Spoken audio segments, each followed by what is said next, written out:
کہ اس بچے تک پہنچا جائے جو تعلیم حاصل نہیں کر سکتا۔ آج بھی میری ہر کتاب پر لکھا ہے کہ اس کو مستحق طالب علم فری حاصل کر سکتا ہے کہ میرے ملک کا غریب تعلیم حاصل کرے۔ غریب کا بچہ بھی وہی تعلیم حاصل کرے گا، امیر کا بچہ بھی وہی تعلیم حاصل کرے گا۔ یہ پہلا اعلان ہے۔ آج کروڑوں روپیہ خرچ کیا گیا ہے کہ تعلیمی انقلاب آ گیا۔ میں ایسے بد کردار لوگ ہیں کہ جو اس کو کامیاب نہیں ہونے دے رہے، کہ جو ہمیں مدد دیتا ہے ہم اسی کی پالیسی لے کر۔ صحیح۔ اور آج میرا اعلان ہے پورے پاکستان کے تعلیمی اداروں میں، پورے پاکستان کے طالب علموں کو کہ جو میری کتاب خرید نہیں سکتا وہ مفت حاصل کرے۔ السلام علیکم ناظرین، آپ کی آواز کے ساتھ علی اکبر ایک مرتبہ پھر آپ کی خدمت میں حاضر ہے۔ ناظرین، آج کی کہانی ہے اس شخصیت کی زیرو سے کام کا آغاز کیا اور آج الحمدللہ وہ ترقی کی اس بلندی پہ ہیں، اس منزل پہ ہیں جہاں پہ پہنچنا سب کا خواب ہوتا ہے۔ وہ صدر ہیں آل پاکستان انجمن تاجران کے، وہ صدر ہیں انجمن تاجران اردو بازار کے، اور وہ اس جگہ پہ بیٹھے ہیں جہاں سے لوگ پڑھنے کے لیے کتابیں لینے کے لیے آتے ہیں، اپنے بچوں کو تربیت دلوانے کے لیے کتابیں لینے کے لیے آتے ہیں۔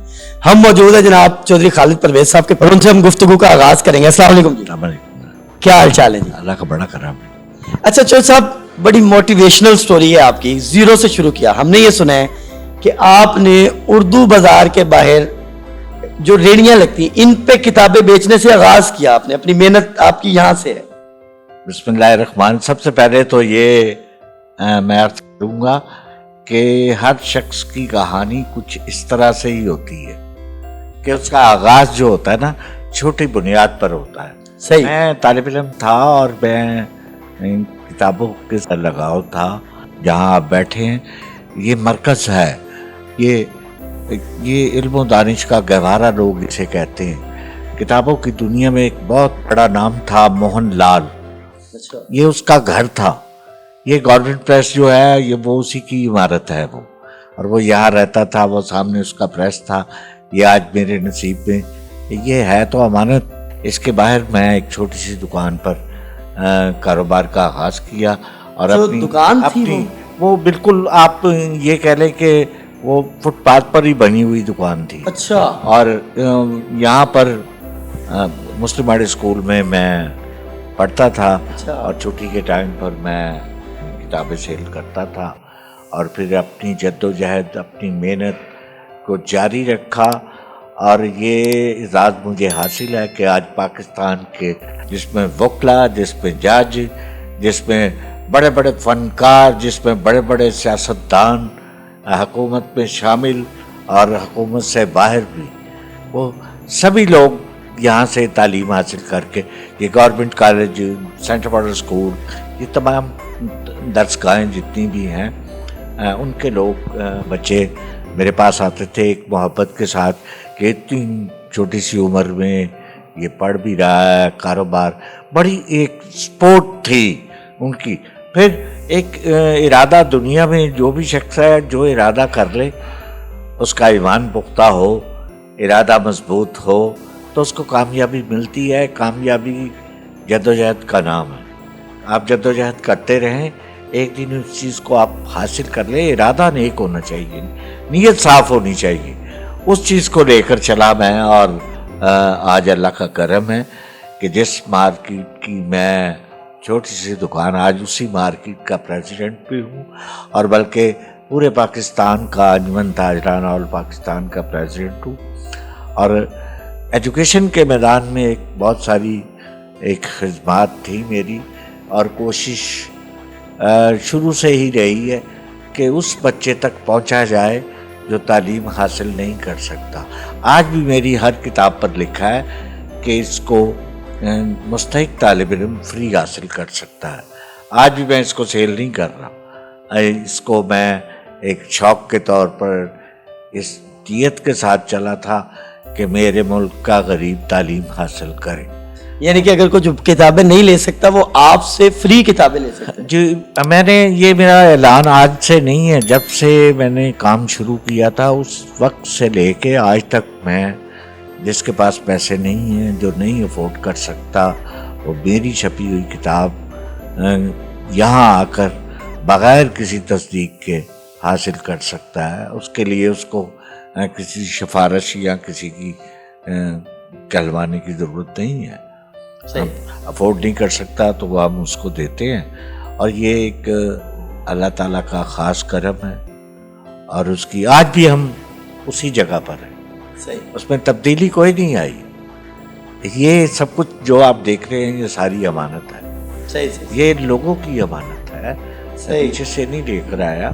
ان لوگوں کی امانت ہے اور ان تک میں پہنچا رہا ہوں, اور اس کو اللہ تعالیٰ کی رحمت کے ساتھ, اس کے کرم کے ساتھ ایک ایجوکیشن کے میدان میں اچھا معیار دیا, اچھی کتاب دی طالب علموں کو. آج بھی طالب علم بڑے عہدوں پر فائز ہے, تاکہ کوئی ایسا طالب علم اسلامی جمہوریہ پاکستان کا کوئی تعلیم سے محروم نہ رہے اس بات پر کہ وہ خرید نہیں سکتا. یا یہ جو سلسلہ حکومت نے تو پچھلے 6-7 سال پہلے یہ سلسلہ شروع کیا تھا فری کتابیں دینے والا. اس سے پہلے یہاں ایک براج خالد صاحب سابق وزیر اعظم میرے پاس بیٹھتے تھے, اور ہم دونوں مل کے یہ کام کرتے تھے. اس میں بلکہ میاں عامر صاحب نے بھی ہمارے ساتھ 10 سال کام کیا ہے. بڑی ان کی کنٹریبیوشن ہے, جو آج ایک میڈیا کو بھی ہینڈل کر رہے ہیں, اور یہ اتنے ادارے ہیں ان کے, وہ یہیں سے نکل کر گئے ہیں. انہوں نے یہ ایک ایسی درسگاہ ہے جہاں سے بڑے لوگوں نے فیض حاصل کیا. تو اس میں ہم نے اس کو ایز اے پروفیشنل لے لیا. آج بھی ہماری کتاب کی قیمت دنیا میں سب سے سستی ہے. خالد پبلشرز کی جتنی کتابیں ہیں دنیا میں سب سے سستی. میں پاکستان کی بات نہیں, پوری دنیا کی بات کر رہا ہوں کہ سرکاری کتابیں بھی ہیں. اور آج تو ایک ایسا بحران چل رہا ہے کہ ہمارے ملک کے غریب آدمی تعلیم حاصل نہیں کر سکتے. حکومت دے رہی ہے, جو غیر ملکی امداد مل رہی ہے ان کو, ایڈ جو آتی ہے وہ ایجوکیشن کی بات میں, تو وہ پوری قوم کو 2 حصوں میں تقسیم کر دیا. انہوں نے پرائیویٹ سیکٹر کو ایک طرف کر دیا اور گورنمنٹ سیکٹر کو ایک طرف کر دیا. ان کو وہ دے رہے ہیں. ابھی وزیر اعظم پاکستان نے حالیہ اعلان کیا یکساں تعلیمی نظام, غریب کا بچہ بھی وہی تعلیم حاصل کرے گا, امیر کا بچہ بھی وہی تعلیم حاصل کرے گا. یہ پہلا اعلان نہیں. اس سے پہلے ذوالفقار علی بھٹو شہید نے یہ نعرہ لگایا تھا کہ ایجوکیشن میں بھی پڑھے گا وہ بچہ, تو وہی بچہ غریب کا بچہ وہاں بھی پڑھے گا, جو ٹاٹ پر بیٹھا ہے وہ بھی اچھے اداروں میں پڑھے گا. سب کے لیے یکساں تعلیمی نظام ہے.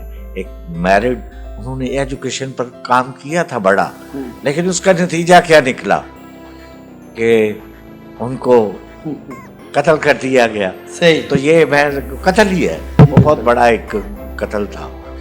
تو میں یہ سمجھتا ہوں کہ آج ہمارے ملک میں جو نظام چل رہا ہے اس پر وزیر اعظم نے اگر نعرہ لگایا یکساں تعلیمی نظام کا, تو وہ ثابت کر کے دکھائیں, وہ اپنی ٹیم کو درست کریں.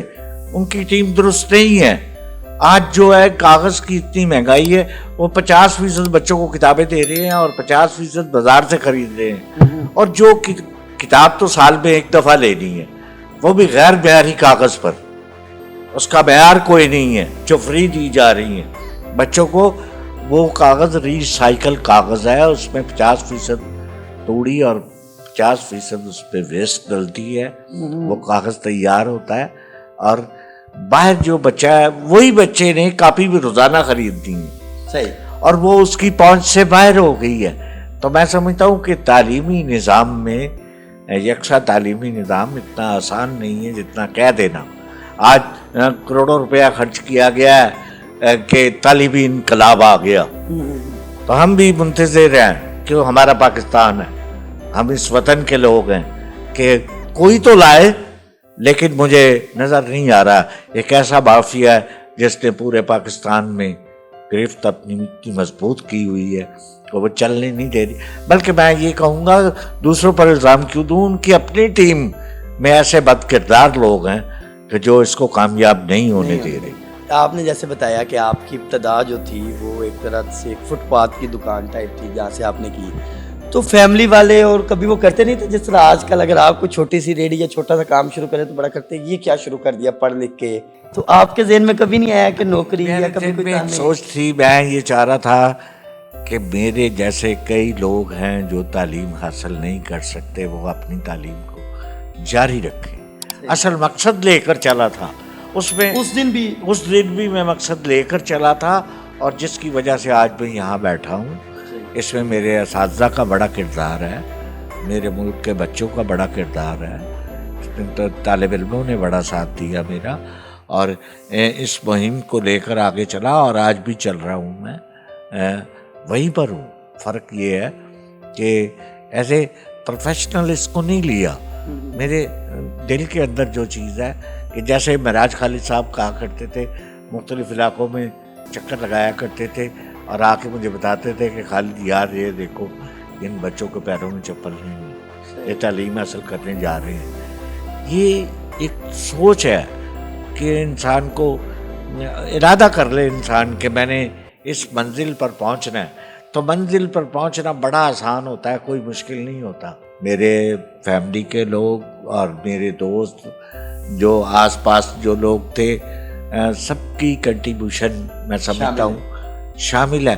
کسی کو اپریشیٹ کر دینا، کسی کو شاباش دے دینا، یہ بھی سپورٹ ہوتی ہے.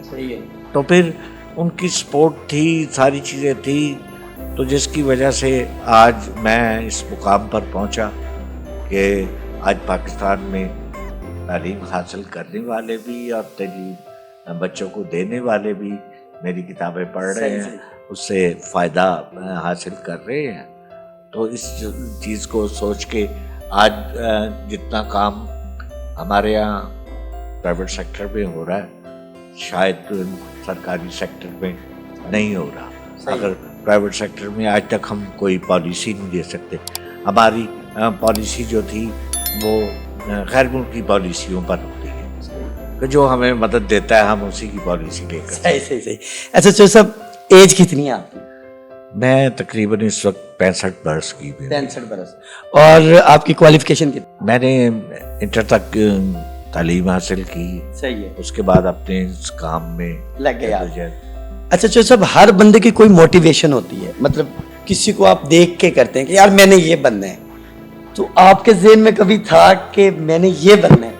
نہیں، میں ان بچوں کو دیکھا کرتا تھا جن کے پاس پیسے نہیں ہیں، جس کے پاس کاپی خریدنے کے لیے نہیں ہے، یعنی کہ آپ کہتے ہیں کسی کے لیے کچھ کرنا ہے، اور ان چیز کو دیکھا تھا. اور پھر میرے ذہن میں یہ خیال آتا تھا کہ اللہ تعالیٰ اگر مجھے اس قابل کرے گا تو میں اس بچے کو ہر چیز مہیا کروں گا. اور آج میرا اعلان ہے پورے پاکستان کے تعلیمی اداروں میں، پورے پاکستان کے طالب علموں کو کہ جو میری کتاب خرید نہیں سکتا وہ مفت حاصل کرے. یہ میرا اعلان میں آپ کی وساست سے بھی دے رہا ہوں، اور ویسے بھی میں اس میں کرتا ہوں، کیونکہ سب اسی کا ہے. جب کوئی بھی شخص دنیا میں آیا تو وہ خالی آتا ہے، اور جب جاتے ہوئے بھی دیکھا تو اس کو خالی ہاتھ ہی جاتے ہوئے دیکھا، تو پھر اس کے پیچھے نہیں ہے. اب یہ سارا سلسلہ، یہ سارے نظام، اس میں تو سب سے پہلے تو وطن کی محبت ہمیں اس بات پر، اس وطن کا دیا ہوا سب کچھ ہے، اس کی بدولت ہم یہ سارا کچھ حاصل کر رہے ہیں. تو آگے بھی ہماری یہی جد و جہد ہے کہ وہ مزدوری، وہ محنت ابھی ہم نے ختم نہیں کی، اس کی اپنی اس جد و جہد کو جاری رکھا ہوا ہے، اور اس کو آگے لے کے چل رہے ہیں ہم، تاکہ آنے والوں کے لیے ایک ماڈل کے طور پر، ایک مثال کے طور پر میں بچوں کو بھی کہتا ہوں، جو طالب علموں کو بھی، ان کو بھی یہ درس دیتا ہوں، بلکہ اپنی کتابوں میں بھی یہ درس دیتا ہوں کہ بھئی جد و جہدی کامیابی اور اس کی سوچ انسان کی، آپ اچھا سوچیں تو اچھا ہوگا، برا سوچیں تو برا ہوگا. اچھا چو صاحب، آپ نے محبت کی بات کی تو ذہن میں ایک سوال آ گیا. مطلب یہ کہہ لیں کہ ایک عذرائے تفنن ہم بات کر رہے ہیں، ہر کامیاب بندے کے پیچھے نہ کوئی محبت ہوتی ہے، کوئی خاتون ہوتی ہے، کہتے ہیں یہ، مطلب سنے ہم نے. بات ایسی نہیں ہوتی. بات یہ ہے کہ محبت، یہ سارے میرے وطن کے لوگ ہیں، ان کی سارے دعائیں میرے ساتھ ہیں. آج میں سمجھتا ہوں کہ میرے پیچھے لاکھوں گھرانوں کی دعائیں ہیں ساتھ، جن کو میں سپورٹ کرتا رہا ہوں، جن کے گھر تک کتاب پہنچاتا رہا ہوں. اگر کسی بچے نے مجھے لکھ دیا ہے میں نے خرید نہیں سکتا تو چاہے وہ کہیں کا بھی رہنے والا ہے, میں نے اس کے گھر تک کتاب پہنچائی ہے ڈاک خرچ خود برداشت کرتے ہوئے. تو آج میں یہ کہوں گا کہ میرے پیچھے ایک کسی فرد واحد کا ہاتھ نہیں ہے, یہ پوری قوم کے غریب طالب علموں کا ہاتھ. یہاں تو کسی کی سپورٹ نہیں ہے, غریب آدمی تعلیم نہیں حاصل کر سکتا. ابھی میں نے آپ کو بتایا کہ جو 100 روپے کلو کاغذ تھا اس کا 2 دن کے اندر کوئی چیز نہیں بڑھی, کچھ نہیں ہوا, 30 روپے کے جی کا اضافہ کر دیا. اس کا مطلب ہے کہ بچے کو تعلیم سے محروم کر دیا جائے. جیسے وزیر اعظم پاکستان کہتے ہیں میں یکساں تعلیمی نظام, میں غریب کے ہاتھ میں بھی کتاب دیکھنا چاہتا ہوں, وہی امیر کے ہاتھ میں بھی دیکھنا چاہتا ہوں. اور جہاں غریب بچے کاپی نہیں خرید سکتے, آج وہ لوگ پریشان ہیں جنہوں نے ڈگریاں حاصل کی, آج ان کے پاس جاب کوئی نہیں ہے. جہاں ایک ایسا کرپشن کا سلسلہ چلا ہوا ہے, جہاں ایک سفارش کا سلسلہ چلا ہوا ہے, یہ بڑی شرمناک بات ہے. یہ سوچنے کی بات ہے میرے اوپر بیٹھے ہوئے سارے حکمرانوں کی, اس ملک کے سیاستدانوں کی, اس ملک کی افواج کی. سب سے پہلے تو افواج پاکستان پر یہ ذمہ داری کہ وہ ان جیسے اپنی نظری سرحدوں کی حفاظت کر رہی ہے, اسی طرح ان کو چاہیے کہ اپنے نظریات اور اپنے لوگوں کی, اپنی عوام کی بھی حفاظت کرے. جی بہت شکریہ چودھری صاحب. ناظرین, جیسا کہ آپ نے چودھری خالد پرویز صاحب کی باتیں سنی اور آپ نے دیکھا کہ کس طرح انہوں نے زندگی کی ابتدا کی اور کتنے لوگوں کی دعائیں ان کے ساتھ تھیں اور آج وہ کس مقام پہ پہنچے ہیں. اور جس طرح انہوں نے کہا کہ حکومت کو چاہیے کہ اگر یکساں نظام تعلیم انہوں نے کرنا ہے تو اس کی عملی صورت بھی بنائیں, صرف باتیں ہی نہ کریں. تو امید کرتے ہیں آپ کو یہ ویڈیو پسند آئی ہوگی, اور اسی کے ساتھ ساتھ جاتے جاتے ہم یہی کہیں گے کہ چینل کو سبسکرائب بھی کریں, اس ویڈیو کو لائک کریں, اس ویڈیو کو شیئر کریں تاکہ لوگوں کو پتہ چلے کہ سکسیس کیسے ملتی ہے, کامیابی کا راز کیا ہے. اور اسی کے ساتھ اجازت دیجیے, اللہ حافظ.